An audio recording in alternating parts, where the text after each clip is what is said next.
So, I've been getting a lot of TikToks lately from the perspective of the parents that have got no contact. I know what TikTok trying to do, but I ain't contacting no Gestapo Bob. So, for anybody who's genuinely curious about why I left, the main reason was I was no longer safe. We're not going to sugarcoat it. This is probably going to try to go up on the YouTube and the TikTok. So if anybody really wants to know why I left, you can DM me for details, but here's the summarized thing. My entire life, Bob owned me. He owned my opinions, he owned my beliefs, he owned my money, he owned everything to do with me. He owned what I did with my day, he owned where I went. Like we were in the goddamn motherfucking 1950s. Excuse the language, but this ain't a pretty story. So, I decided that enough was enough and left. That's the story you guys are probably all getting, is that I decided that I was just gonna leave one day randomly. Here's the truth. I don't know if getting the funeral arrangements together had anything to do with it, but all of a sudden out of nowhere he stopped giving a shit about my physical health.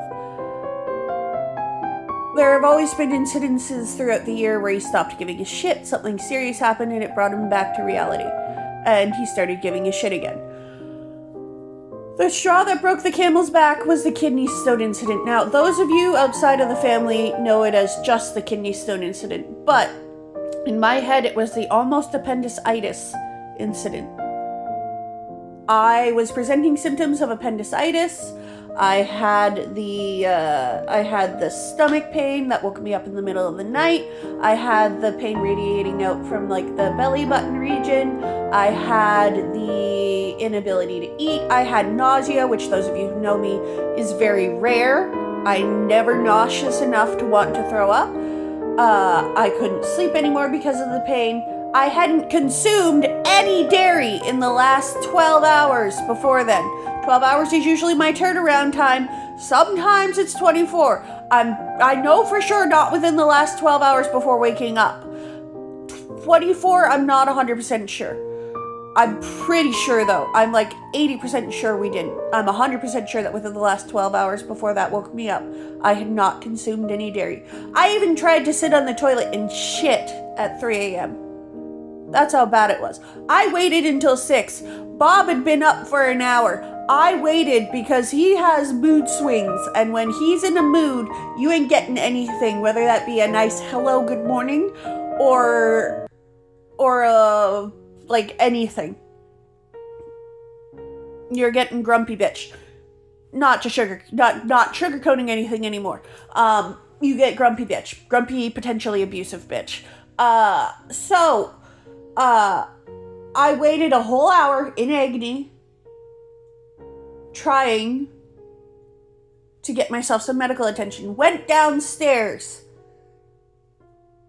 Told him I may need to go to the hospital.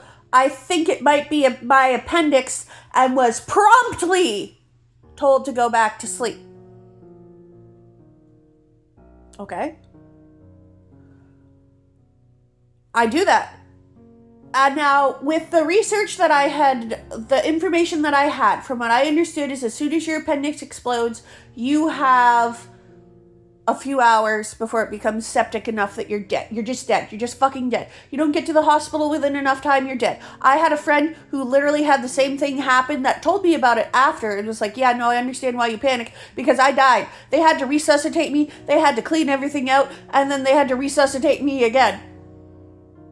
I'm just like, the fuck? That almost happened to me. Now, I am aware that it wasn't fucking my appendix. I understand that. But the point being, in that moment that I was asking for fucking help, I was told no. Because he didn't want to deal with me. He didn't want to deal with my medical emergency. Now, some of you may be sitting there thinking, well, why didn't you just call 911 and get an ambulance? Because that would have meant that I would have risked a literal ass whooping. I risked the ambulance being sent back if he got to them before I could. Because he tried to do that with the cops when I tried to leave. Which is why I called them. Anyway, I go back to bed for 3 hours. I'm wallowing in pain. The fear of death looming over me. I get up at 9 when I'm called down for breakfast. I'm forced to eat some of that breakfast. I can't eat all of it. And I say I'm just going to buy a decent sized lunch. Because I had to work that day. And he was going to make me go into work that day. And I knew he was going to make me go into work that day. But I also knew that there's a good chance I was going to die on that floor. And for some reason, I had accepted my fate at around 6 a.m. But by 9 a.m., I was ready to fucking fight. And I knew where I was going to go for that fight. I went to my mom. She has her medical history, her medical, schooling stuff. I told her my symptoms. She stood up to Bob and told him that she was going to take me to the hospital. And then Bob started offering to take me to the hospital because if Mom's taking it serious, oh shit, it might be serious. It might be time to take her medical health seriously again. I wasn't going to allow him that luxury. She takes me to the hospital. He thinks I'm just going to be there for a couple hours and then come home. I told him I would call him when I need to come home. I was there for the entire day. He shows up, I don't let him back. Now, at this point, I was considering leaving, but I wasn't at the point where I was ready to leave. I was at the point where I was ready to collect evidence in case I ever needed it, in case I ever needed to leave for my own safety. They told me pretty quickly it was my kidney stones. And this might be cruel of me, but I let him think it might have been my appendix, unless they told him things. Because they came and asked me, oh, do you want to inform him? Do you want him back here? And I'm like, no. Tell him to go home, and I will call him when I need him. I spent a whole year planning. I made sure this time I called the cops before I left, and I arranged my own moving company.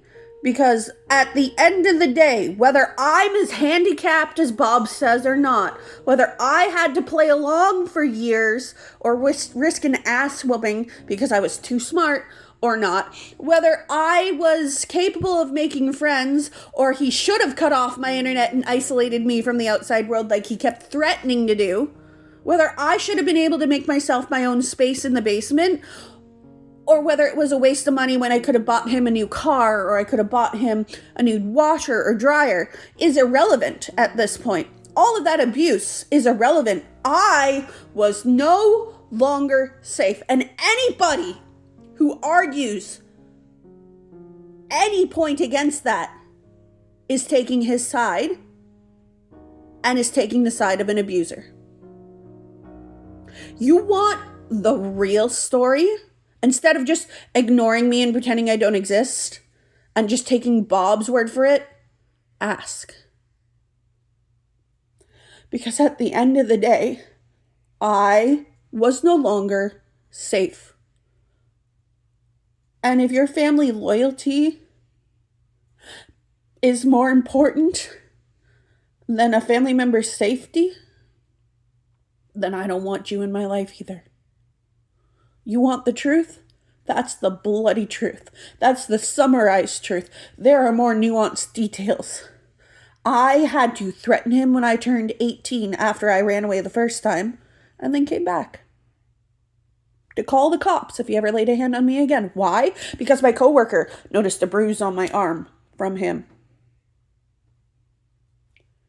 I'm willing to any of the Lowers out there to tell you my story. If you reach out. You wanted the truth? There it is.